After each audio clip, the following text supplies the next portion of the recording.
Hey, I'm Ron Drotos from keyboardimprov.com, and welcome to our journey through the real book number 254. 254 of these so far. This is Nardis by Miles Davis, and as with all these jazz piano lessons that we're covering in the real book, we're trying to get beyond the notes on the page. What's happening here? What are the circumstances of the tune's composition, if we can find that? What is the culture it came from? How can we approach it as pianists? So, Nardis. I think it's a made-up word, it seems, by Miles Davis. Coincidentally, the musician Ben Sidran did an interview with Miles, you can find on the internet, and he asked Miles about the name, what it meant. And Miles said, I don't know, I don't remember. And Sidran said, well, coincidentally, it's my name spelled backwards. Sidran spelled backwards is Nardis. Miles said, oh, I had no idea either. So Miles never played this tune that I know of. He wrote it for Cannonball Adderley's 1958 album, Portrait of Cannonball. So the time, 1958 with Miles Davis is a very modal time, a very special time, because he was really transitioning, he had already transitioned pretty much out of straight ahead bebop into a more, I guess you'd call it post-bop sound, not as well, live they would sometimes play bebop-y, but on albums especially, it was a little more contained, a little more chilled out. Even at fast tempos, his phrasing wasn't quite what someone like Charlie Parker or Dizzy Gillespie would have played back then. Miles was even trying to break the strains of bebop while he was in Charlie Parker's group. You can hear more of a lyrical sound that got emphasized later. It's fascinating to just take the history of Miles Davis and his evolution. Listen to Miles play every 5 years throughout his career. It's fantastic. But 1958, he was already really into modal music. His good friend Gil Evans, not Bill Evans, the pianist, but Gil Evans, the arranger, introduced him to modal music and wrote some modal playing, improvising or sort of scales for Miles to improvise on the album Porgy and Bess. And they developed that. They put a little modal section in Dave Brubeck's In Your Own Sweet Way, just little 8 bars on a minor 7th chord that was new at the time. And they had recorded, recorded Gil's orchestrations, which sometimes led in a modal direction. So Miles was really interested in this. It hadn't come to full fruition yet, which was the album Kind of Blue, which was a year later, 1959. But Miles is interested in modal music, whereas you're not just only doing 2-5-1s and all that. You're staying on one scale, and you could see it here. You could see the bridge. It goes A minor 7 to F major 7, A minor 7, F major 7. That encourages this kind of playing with a scale. We're not necessarily outlining the changes like they did mostly in bebop. You're finding these melodies through scales, and the chords correspond to that. Or you can even get like impressionist textures. That's what Bill Evans picked up on this. Bill Evans was the pianist on this album, Portrait of Cannonball. Cannonball Adderley played alto sax with Miles around that time. So how can we play the tune? Well, in some ways, it's pretty traditional. It's an AABA, 32-bar tune, where the A sections are all the same, and the bridge is different. The bridge is the modal section. There's a 2-5-1 in there. So the chord progression is a nice combination of unusual, even now unusual, but especially for that time, it must have been very strange, and traditional. And the melody is not a trumpet melody. I see why Miles didn't necessarily play it. These big leaps. Not that he couldn't do it, but that's much harder on trumpet. An alto saxophone with someone like Cannonball Adderley's technique, it's nothing, right? So he probably wrote this with Cannonball in mind, or at least he could have. And he's got these Middle Eastern sounds, that augmented second. Miles was into that at the time too, and even later. He loved Spanish music, loved Middle Eastern music, and Gil Evans and he did sketches of Spain around that time, which had a lot of those kind of intervals in it too. And then it's basically in E minor, Got a little counter melody I like to play with sometimes, and then it goes down, resolve on the E. It's sort of a Phrygian cadence from F to E. So very influenced by Spanish music as well as modal music here. And then the bridge is this A minor, F, modal, A minor, F, just the white notes with improvisation. And then a 2, 5, 1, and C. So you can basically use the white keys for the whole bridge. And then it goes back to the A section from before. There's a lot of possibilities on a tune like this. One thing I like to do is improvise just on E. And sometimes you can outline all the chords. F major 7, B flat, sort of like Coltrane would later do. Just keep that E pedal tone while you play all the chords over it or improvise on all the chords. Can also just extend it sometimes at the end. We'll see what happens here, but sometimes the end just wants to go into like a Keith Jarrett kind of vamp, what he would do in the 70s and beyond, where you're just picking a scale like the E, what would it be? It'd be like A harmonic minor over E.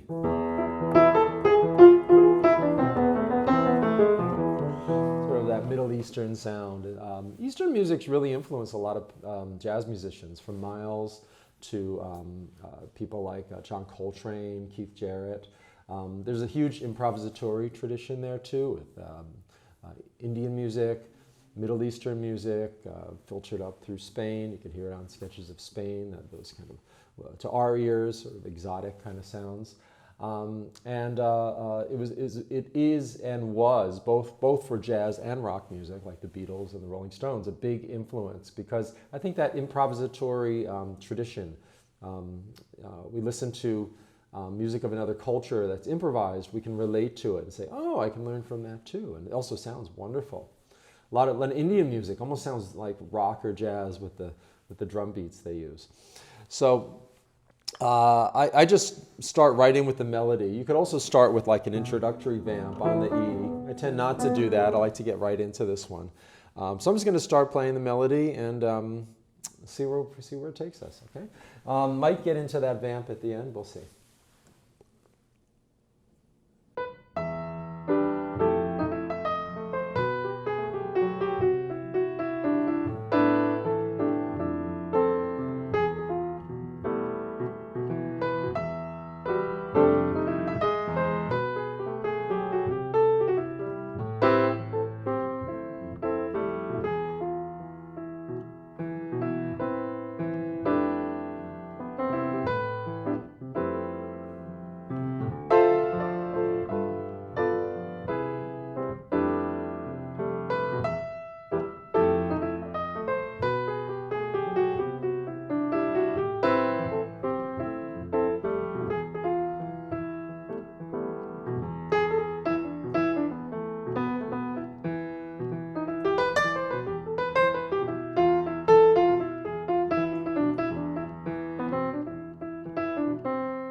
Well, yep, went into that vamp. Boy, you can get deep, you get lost in a song like this. I often forget, I just totally forgot that I was performing or on video or anything. You just get so into the music, especially when you're on just one chord. You don't have to think about all these chord changes or anything.